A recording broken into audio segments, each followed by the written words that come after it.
Folks, I'd like you to meet Julie. Julie's been diagnosed with stage 4 brain cancer and lung cancer.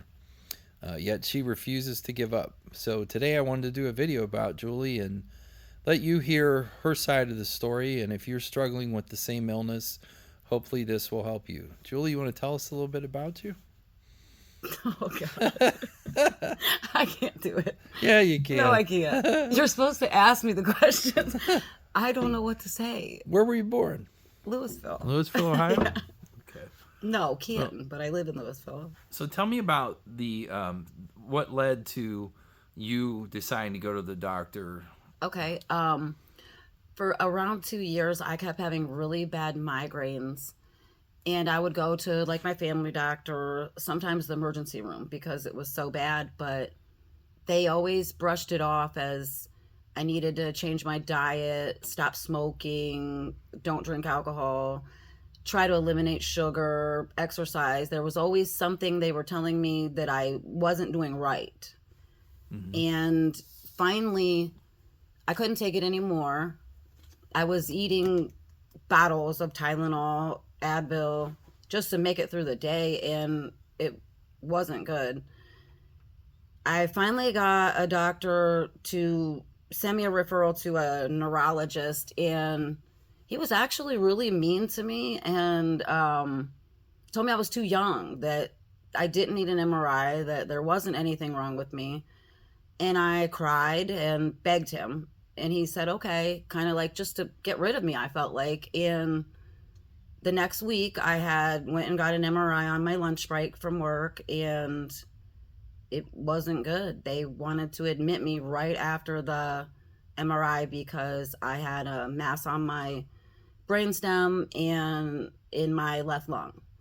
So And they they were knew immediately it was cancer. it was simultaneous. Like you had the Yes. two together. Do they know which started first?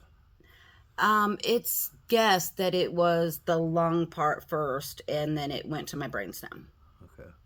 And what was the time frame? Like what year did this happen? This was right at the very beginning of like 2020, end of 2019. So this is just pre-pandemic time. Yes, it was right before that. When I had finally started my treatment, it was during pandemic, which was really rough because they didn't want to let you have anybody come with you. And that's hard because I did go to Cleveland Clinic, and that's a long drive from Louisville. Oh yeah.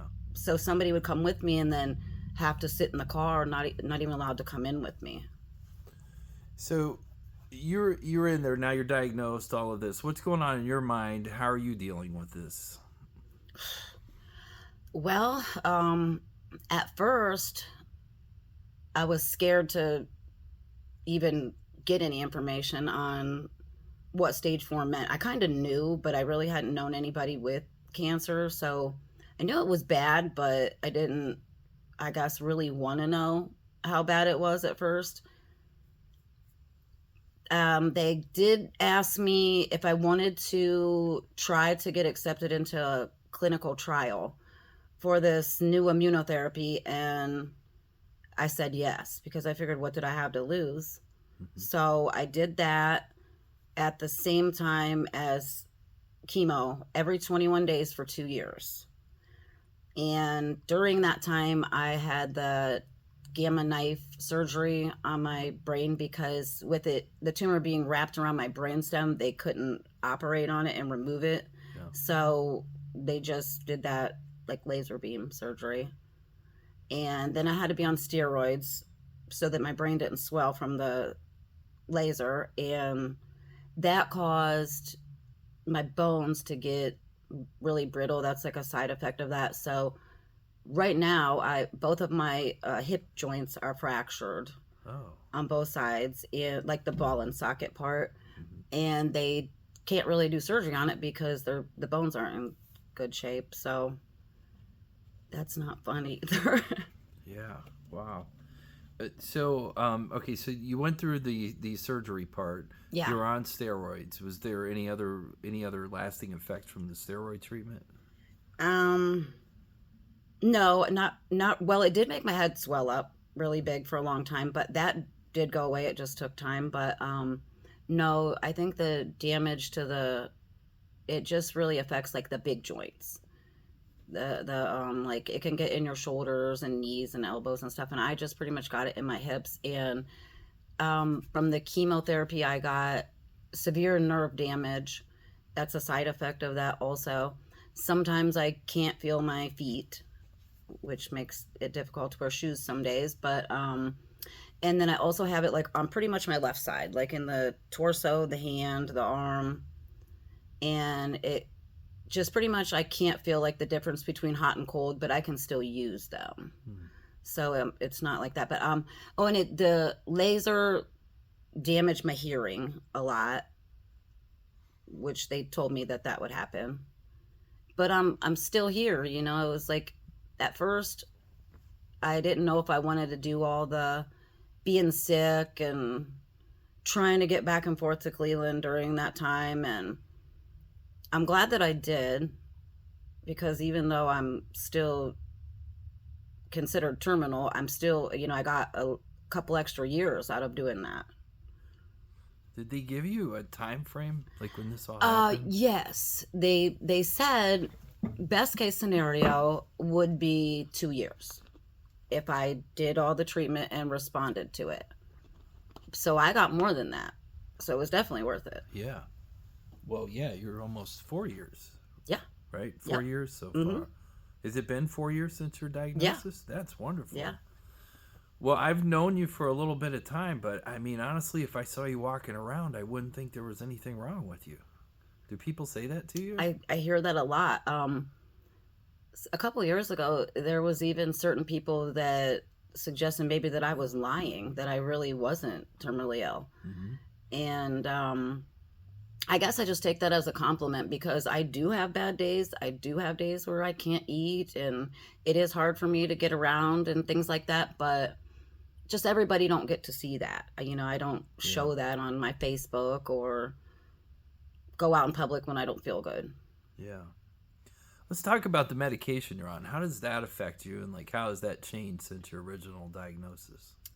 Um, well, I don't do the chemotherapy anymore. I did the 2 years, and they asked me to stop because I was losing too much weight, and because it is hard to eat.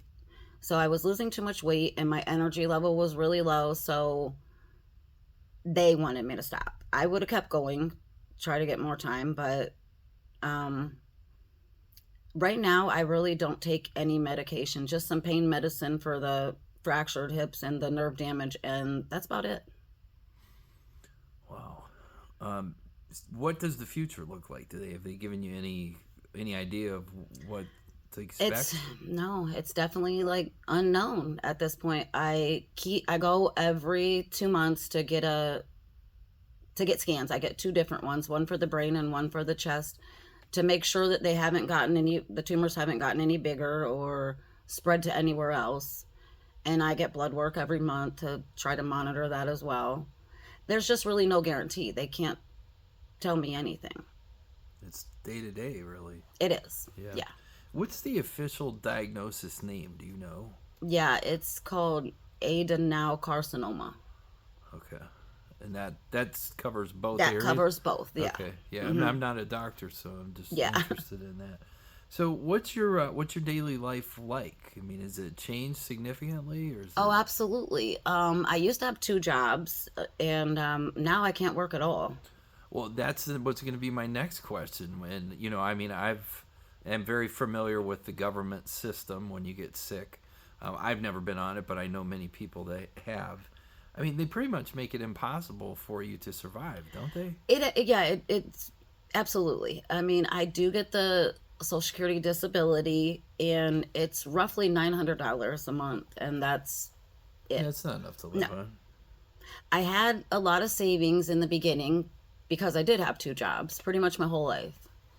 But everything just keeps going up now, and my rents went up twice since I moved there. So yeah, it's hard. It is. I wish I could work. I miss working. Yeah. That's does seem unfair to me. That if you're physically able to work, but you still need the health care and the help, that you ought to be able. There ought to be some kind of balance there, or bridge.